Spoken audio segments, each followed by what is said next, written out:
Bonjour à toutes et tous. Alors, symptômes et vécu subjectif, que disent les patients à l'exemple du sommeil? On va voir quatre parties principales, le battement d'aile, en fait la contingence de l'histoire de la médecine du sommeil notamment, en prenant cet exemple, la stabilisation de cette contingence, vers une science des symptômes et puis une posture d'humilité clinique pour bien nuancer cette position stable. Alors d'abord, un battement d'aile, la contingence. Eh bien, oui, en expérience de pensée, est-ce que la médecine du sommeil aurait été la même si l'on réécrivait son histoire et en changeant entre guillemets le battement d'aile d'un papillon au commencement? Alors par exemple, si on avait changé toutes ces expériences sur le sommeil paradoxal, avec des hérissons plutôt que des chats, qui sont quand même moins faciles à appareiller en termes de PSG, si les descriptions du SAOS eh bien, par Dickens avaient été différentes, si le DSM finalement n'avait pas intégré les médecins du sommeil, et puis etc. Les siestes de chiens qui étaient observées chez certains médecins du sommeil n'avaient pas été présentes. En fait, les contours de la médecine du sommeil relèvent peut-être pas tant de nécessités biologiques, mais peut-être aussi de certaines contingences. Alors pourquoi elle est en partie contingente? C'est-à-dire que elle est, mais elle aurait pu ne pas être, ou elle aurait pu être différente. En tout cas, son émergence, la consolidation dépendent de certaines circonstances dans un contexte donné et non pas une nécessité intrinsèque. Déjà parce qu'il y a une dépendance technologique, par exemple la PSG, la polysomnographie, eh bien, si elle n'avait pas existé, eh bien, les troubles n'auraient pas été autant identifiés. Le contexte institutionnel, pareil, il y a des décisions de financement, structuration des soins qui font évoluer la médecine dans un sens comme dans l'autre, des influences sociales, des préoccupations autour du bien-être, de la santé du sommeil, de la performance à renforcer un certain intérêt pour le sommeil, et puis l'instabilité entre disciplines médicales, puisque plusieurs disciplines défendent chacune leur territoire, et la médecine du sommeil à la croisée de ces disciplines, comme la neurologie, la psychiatrie, ou bien la pédiatrie par exemple, la médecine du sommeil, et bien sûr la pneumologie aurait pu ne jamais se rejoindre. Alors, en fait, elle n'est pas complètement contingente non plus. Par exemple, le sommeil est un besoin biologique fondamental. Donc finalement, il y avait une prise en charge médicale qui s'est avérée nécessaire dès lors que ce sommeil-là n'allait pas bien, soit parce qu'il y en avait trop, une hypersomnie, soit parce qu'il n'y en avait pas assez dans le cadre des insomnies, qui sont quand même deux symptômes ou deux troubles assez centraux dans la médecine du sommeil. La prévalence élevée des troubles du sommeil, une fois qu'ils sont reconnus, insomnie, apnée, hypersomnie, parasomnie, en fait, ont des répercussions sur la vie quotidienne, santé mentale, physique, etc. Et plus généralement, il y a des effets systémiques, donc le sommeil qui influence tous les systèmes de l'organisme, et donc oblige finalement, entre guillemets, la médecine à s'y intéresser, et pour toute spécialité confondue. Alors une fois qu'on a vu qu'il y avait une contingence qui est relative, comment la médecine du sommeil a tenté de stabiliser cette contingence? Et qu'est-ce qui a fait la stabilité de la discipline? On pourrait dire qu'une des stabilités, ça a été la recherche de facteurs universels pour proposer une définition de ce qu'est un trouble du sommeil. Alors, ce n'est pas bien sûr la définition elle-même qui fait la stabilité, mais en tout cas, c'est l'enjeu de définir les contours de la médecine du sommeil qui est importante. Par exemple, en disant qu'il y avait une détresse vécue suite à certains symptômes, et puis sous cette détresse-là, il y avait des mécanismes biologiques qui étaient dysfonctionnels. Et en fait, on se rend compte qu'autour de la définition, souvent implicite, eh bien, se joue tout l'enjeu de ce qu'est une discipline, définition de son trouble principal, qu'est-ce qu'un trouble du sommeil, eh bien, permet de stabiliser la discipline. Alors, la manière de la définir, il y en a plein. On pourrait dire qu'il y a des schémas plus ou moins complexes qu'on a pu proposer ici, avec des détresses liées à la nuit, détresses liées au jour, qui sont à la fois de la disability ou impairment, tout ça, ça cause un préjudice, et puis dessous, il y a une dysfonction. Et puis on peut voir la même chose lorsqu'on interagit, on fait interagir les différents symptômes, les différents troubles entre eux, et on voit qu'il y a une influence des symptômes entre eux, et des critères et troubles par rapport à l'environnement ou au traitement. En tout cas, pourquoi finalement classifier la médecine du sommeil? Pourquoi donc définir un trouble, classifier la médecine du sommeil? Parce que finalement, dans cette contingence, il y a des critères qu'on a essayé de rendre stables, fiabilité, qui permettent fiabilité, validité, clarté, parcimonie, valeur prédictive, reproductivité, intégration, pertinence, acceptabilité des troubles, des critères dans le champ de la médecine du sommeil. En fait, tout ça, ce sont des conséquences d'une bonne classification. Et en fait, la classification, c'est une solution palliative. Face à une contingence, eh bien, on classe ce qui permet de s'entendre sur ces différents termes. Être fiable, par exemple, ça permet de s'entendre entre différents spécialistes autour de certains critères. Alors comment on classifie? On prend des critères, on les met dans des catégories, et ces catégories, on les met dans des classifications plus générales, des manuels notamment, et ça a des finalités qui sont énormes, pas seulement cliniques, mais aussi législatives. Par exemple, le code de la route va s'appuyer sur la définition de certains troubles du sommeil, des définitions politiques pour une santé mentale, par exemple, une santé du sommeil, axiologique, c'est-à-dire en termes de valeurs, qu'est-ce qui est bon, qu'est-ce qui n'est pas bon pour moi, économique, sociologique, expérientielle, puisque reconnaître un trouble peut vraiment être aidant à part entière. Et en fait, ce qui est étonnant, c'est que la plupart des classifications ont été construites sur une structure largement similaire. Globalement, on prend des critères, on les met l'un après l'autre, on les décompte.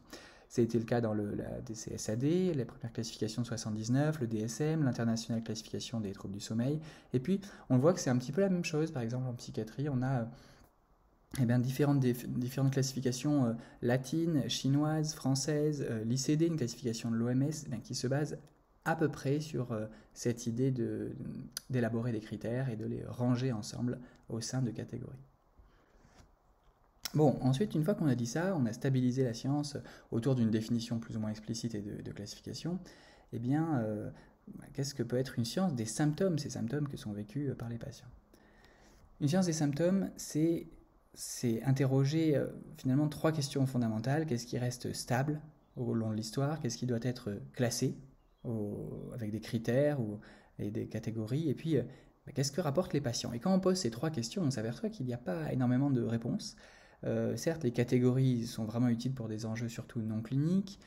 Ce sont les symptômes finalement des patients, leurs relations qui définissent le champ médical, le champ du traitement. C'est parce qu'on s'intéresse à un symptôme particulier qu'on va élaborer une réponse ciblée. Et finalement, c'est la détresse dans ces symptômes qui est la plus importante. Et donc, une réponse à ces trois questions va être d'interroger comment se structurent les symptômes de la médecine du sommeil, puisque c'est finalement ça qui concerne le clinicien en premier lieu. Quand on regarde la littérature et qu'on regarde qu'est-ce qu'un symptôme pour la médecine du sommeil, il y a beaucoup de définitions. Tout à la colonne de gauche va être vraiment la question de la définition du symptôme selon la discipline concernée. Par exemple, en épistémologie, au sens de philosophie au sens large, on va dire que le symptôme est comme cette métaphore du pas dans la neige que le clinicien va repérer pour s'en servir d'indice pour repérer, pour suivre la trace d'un diagnostic. Par exemple, il y a un ronflement, on va suivre la trace, poser des questions pour aller jusqu'au SAOS, au syndrome d'apnée obstructive du sommeil. Autre discipline ou grand champ, une grande théorie, celle des réseaux par exemple, le symptôme va plus être un item, on va l'interpréter en fonction des conséquences qu'il peut avoir sur d'autres items, c'est-à-dire d'autres symptômes. C'est parce qu'il y a le sommeil est fragmenté qu'il va être connecté à une fatigue par exemple. Phénoménologie, expérience vécue, sentiment d'effondrement chez la personne insomniaque, etc., etc. Alors la pertinence du symptôme pour la médecine du sommeil, c'est que ce n'est pas seulement l'indicateur d'une cause sous-jacente, comme on pourrait le voir dans la première définition.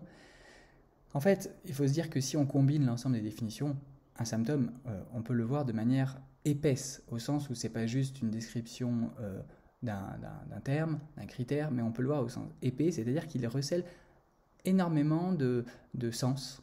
Et donc, par exemple, on va dire que c'est un problème, c'est le témoin d'un problème, qui lui-même cause de la détresse, du handicap pour un patient. Il a une certaine dynamique dans le temps, et puis il est exprimé d'une certaine manière en fonction de la culture, en fonction des croyances, en fonction de la rencontre clinique, et en fonction du langage employé par la personne. Et donc, on se rend compte que finalement, derrière le symptôme, il y a énormément à étudier, d'où l'idée d'une science des symptômes. Et donc, il a une certaine densité. Ce n'est pas simplement un terme linguistique, l'insomnie, qui conduirait vers un diagnostic. Il est énormément chargé de sens. Et donc, c'est derrière ce sens-là qu'on peut développer une science des symptômes, notamment pour la médecine du sommeil. Alors, comment on pourrait faire ça? Par exemple, en évaluant comment ces symptômes se structurent entre eux, puisqu'il ne faut pas un seul symptôme pour poser un diagnostic et aller vers la compréhension de ce que porte le patient, mais plusieurs symptômes. Alors comment on fait ça? Une science des symptômes, on peut par exemple se baser sur l'exemple des réseaux de symptômes. Donc au lieu de se dire, il y a un symptôme qui est relié à un trouble sous-jacent, ici j'ai pris l'exemple assez typique dans les troubles psychiatriques de la dépression va causer de l'insomnie, la dépression va aussi causer de la fatigue, la dépression va causer des problèmes de concentration, on va se dire peut-être que ces symptômes interagissent entre eux. C'est parce que j'ai de l'insomnie, que je suis fatigué, que je me concentre moins bien, que je suis plus anxieux, etc. Et donc il y a des boucles de renforcement. Et on voit comme ça que, par exemple, s'il y a un facteur extérieur, E1, le E1 c'est un environnement extérieur par exemple très bruyant, eh bien ça va agir sur l'endormissement le soir, donc de l'insomnie l'endormissement, et puis qui va lui-même agir sur ce trouble de concentration, qui va agir sur de l'anxiété, donc S3, et peut-être sur l'humeur S4. Et en l'absence même du facteur extérieur, E1, c'est le quatrième schéma, eh bien ces 4 symptômes activés vont se perpétuer. Alors quand on regarde qu'est-ce qu'on peut en faire, eh bien on peut regarder les symptômes les plus importants dans un réseau, donc c'est l'idée de structurer les symptômes pour mieux comprendre le diagnostic. Eh bien, par exemple, l'insomnie ou l'hypersomnolence sont des symptômes très centraux dans l'hypersomnolence diurne excessive et l'insomnie vont être des symptômes très centraux dans l'ensemble des troubles en termes de santé du sommeil. Deuxième temps, on peut regarder leur dynamique. On peut voir comment au fil du temps un symptôme agit sur un autre. On peut aussi regarder comment un traitement agit sur certains symptômes et pas d'autres. Au lieu de se dire juste que un traitement hypnotique va agir sur l'ensemble d'un trouble, on se dit ça va plutôt agir sur des symptômes de concentration par exemple, ou d'anxiété surtout. Et puis expliquer les symptômes, finalement, là dans le schéma, dans le réseau bleu et rose, en bas on voit que il y a des symptômes morphologiques, par exemple de régions cérébrales, qui vont agir sur d'autres symptômes, par exemple épileptiques. Quand on continue, comment peut-on utiliser des réseaux de symptômes ? Eh bien, on peut se demander comment les patients pensent que leurs symptômes interagissent.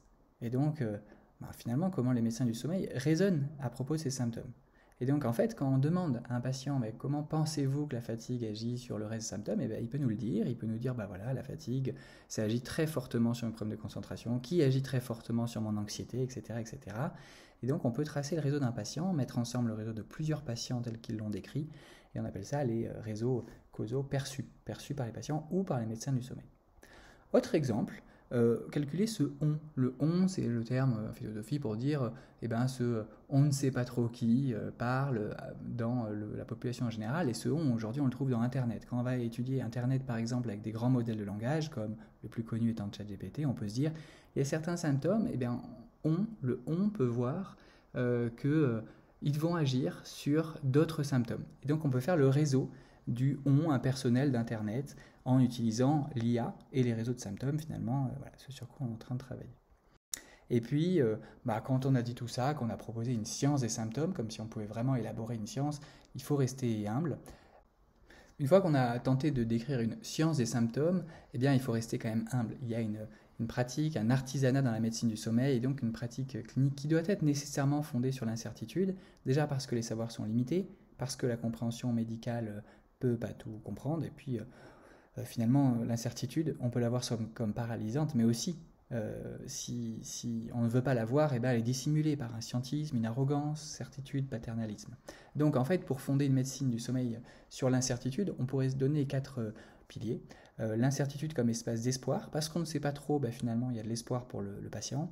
Arriver à quantifier ce que l'on sait ne pas savoir, ce que l'on sait qu'on ne sait pas. C'est finalement cultiver cette capacité à identifier, mesurer les limites du savoir du clinicien. Adopter une posture d'incertain mais curieux. En fait, la certitude ouvre à la curiosité, l'expérience du patient, le point de vue du patient.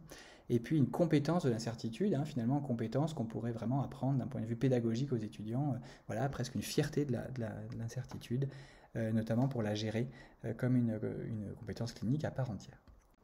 Cette pratique de l'incertitude, elle est liée à une posture d'humilité.